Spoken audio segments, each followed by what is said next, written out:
You Okay, would think there an academic would know, but just it happens. happens. Okay, let's go. Sanchez. I am a current freshman at Babson College, and I'm more than excited to share my experiences with Harry here today. And just before we continue, can you clarify which year that you are at college right now? I am the class of 2027, which means I am a freshman at Babson. Okay, that's great to hear. So to begin, I just want to know, what is your current major, and how did you get started in that field? What are you studying right now? Yeah, of course. So my current major is social entrepreneurship, which has a concentration on focus and etc. I started in the field more so when I had my first internship for a construction company here at my high school. They were hiring for interns, and I really liked the combination of like working for the community as well as project management. But aside from that, me and my sister also started two businesses peak quarantine. One of which we don't run anymore. It was a cosmetics company called House of Gemini. It was more centered towards body care. So like I formulated my own products as far as hair care, body care, soaps, and things like that. It was kind of just like a fun pastime during quarantine. But we both realized that that really wasn't where our passion was, but it had the core mission of like what sources of resources.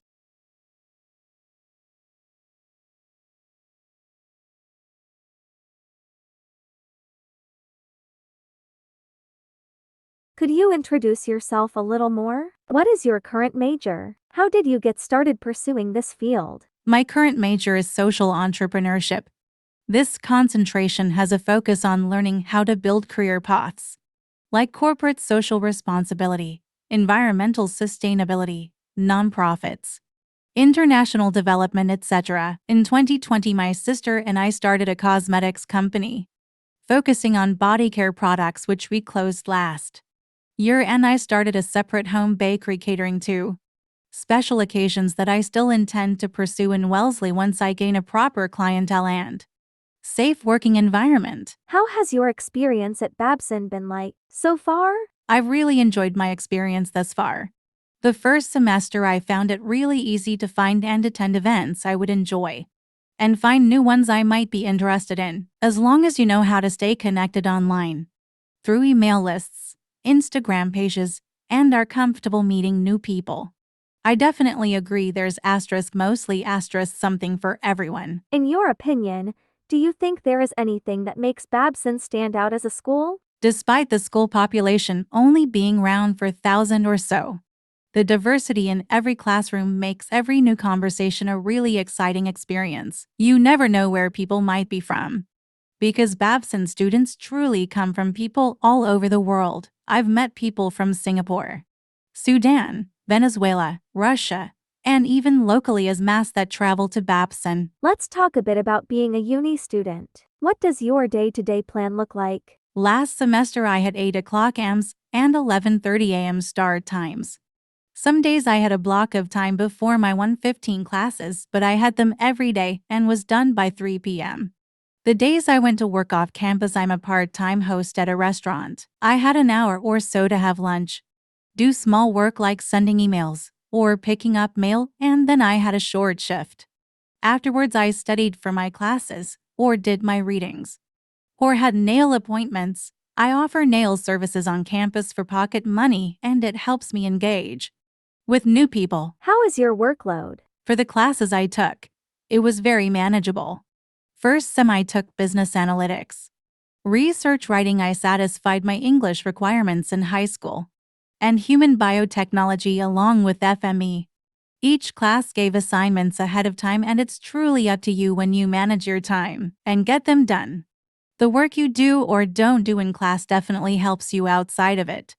It's really important to prioritize attendance because some teachers don't offer virtual resources, and it's not certain you'll make friends in class you can rely on. Were there any challenges you faced moving away from your old community and trying to find a place for yourself at college? Early on in high school, I was already very independent, so moving a couple 100 miles away didn't feel much different than my typical day-to-day. I'm already used to managing my work-school balance on my own, so the biggest challenge was just culture shock, coming to a suburban neighborhood from a grand city like NYC. is difficult when you're used to everything being walking distance and easily accessible. Transportation becomes an issue for sure. If you don't have your license to use cars on campus if you didn't bring one, feeling so restricted can be a bit unmotivating. But if you put your mind to it, there's decent resources on campus for getting around. Was Babson your dream school? Did you always know that you were going to aim for an entrepreneurship-heavy school? I always knew I wanted to study business. What I didn't know until late junior year was that a niche school like Babson existed, where I could study entrepreneurship full-time. The businesses I started in high school gave me hands-on experience with money handling, customer service, product formulation, marketing, and more. Oh, I've always had the business owner drive.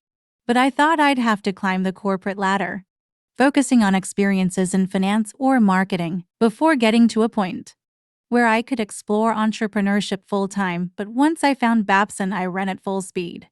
One, applied for fly-in programs, visited multiple times, got super close with admissions officers when they visited my school in person, and applied at 2. What do you see yourself doing in the next step of your life? In the next steps of my life, if I choose to pursue the corporate world, I'd like to be a project manager for a company, if not my own, dedicated to social responsibility.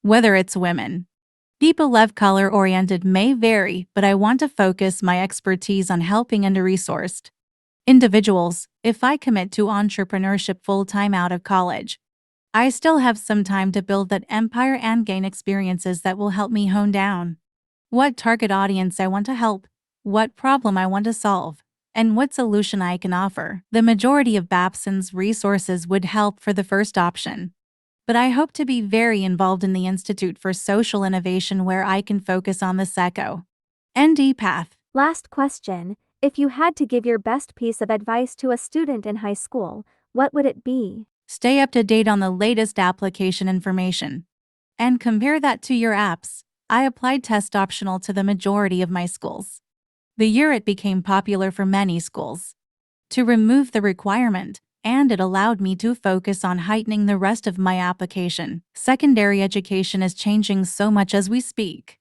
Every applicant pool is different, and as time goes on, more schools' policies and ones in an applicant are becoming more varied. On that note, experiences matter. Yes, we're all told we have to have 1,000 extracurriculars to show we're adaptable and well-rounded. But really what it's supposed to show is if you're dedicated to a cause, if that's the skill you want to show. Prioritize the experience you've given time to more than the many ones you've tried for a short period of time and never really showed interest in.